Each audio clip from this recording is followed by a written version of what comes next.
Hey guys, Assalamu alaikum. Myself Taskin Ahmed Rumar and welcome to my another vlog. So guys, আমি আবার চলে এলাম নতুন আরেকটি ব্লগে আপনাদের মাঝে। সো গাইস, আপনারা জানেন আজকে হচ্ছে পবিত্র ঈদুল আজহা। তো সবাইকে ঈদুল আজহার অনেক অনেক শুভেচ্ছা জানাচ্ছি। তো আপনারা কারা কারা কত টাকা দেবে গরু কুরবানি করছেন সেটা অবশ্যই আমাকে কমেন্ট করে জানাতে পারেন। তো গাইস, আজকের এই ব্লগটা মেনলি আমি আমার দাদা দাদু আর আমার ছোটো ভাইয়ের জন্য কবর জিয়ারত করার জন্য আসছিলাম হচ্ছে আমাদের বাড়ির পাশের একটা কবরস্থানে, যেখানে আমাদের দাদা দাদি আর ছোটো ভাই, যে আমার একটা ছোটো ভাই মারা গেছে তাদেরকে কবর দেওয়া হয়েছিল। কিন্তু আসার পরেই যে পরিমাণ বৃষ্টিপাত শুরু হয়েছে, তাই আমি এই স্কুল ঘরটার মধ্যে আসছি না। দেখুন, এটা হচ্ছে উচ্চ বিদ্যালয়। তাই আমি আপনাদের একটু দেখাচ্ছি ভালো করে। এই যে দেখুন, সামনে হচ্ছে অষ্টগ্রাম বালিকা উচ্চ বিদ্যালয়, আর এটা হচ্ছে একটা শাখায় এই পাশে। এই যে এখানে অনেকগুলো কক্ষ আছে, প্রধান শিক্ষকের কক্ষ, আর ওই দিকে আরও অনেক কক্ষ আছে। আর এটা যে মেন গেট সেটা হচ্ছে তালামারা। যেহেতু এখন ঈদের দিন, তো ঈদের উপলক্ষে কয়েকদিন মনে হয় এটা বন্ধ থাকবে, এই তালামারা আছে।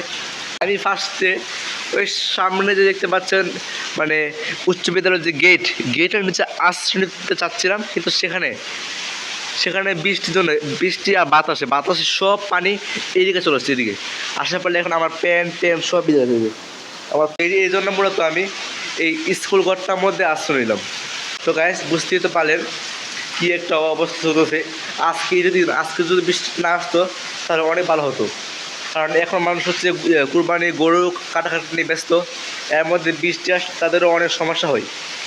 আর আমি যে স্কুল ঘরটার মধ্যে বর্তমানে অবস্থান করছি, সেই স্কুল ঘরটা আমার মনে হয় কাজ পুরোপুরি কমপ্লিট হয়নি। যেহেতু দেখতে পাচ্ছেন এই যে সামথর, এই যে সিমেন্ট মিক্সি করার যন্ত্র, আরও জিনিস আছে, মনে হয় এটার কাজ আরও বাকি আছে ভিতরের দিকে। তো এটা কাজ যখন ফুল কমপ্লিট হবে তখন এই উচ্চ বিদ্যালয়টা চালু হবে, তারপরে সেখানে শিক্ষার্থীরা যাতায়াত শুরু করবে। তো গাইস, আমার গ্রামটা হচ্ছে কিশোরগঞ্জ জেলার অষ্টগ্রাম থানা, আর গ্রামের নাম হচ্ছে অষ্টগ্রাম। তো সেখানে হচ্ছে আমাদের গ্রামের বাড়ি, আমার দাদু বাড়ি, বাবা বাড়ি।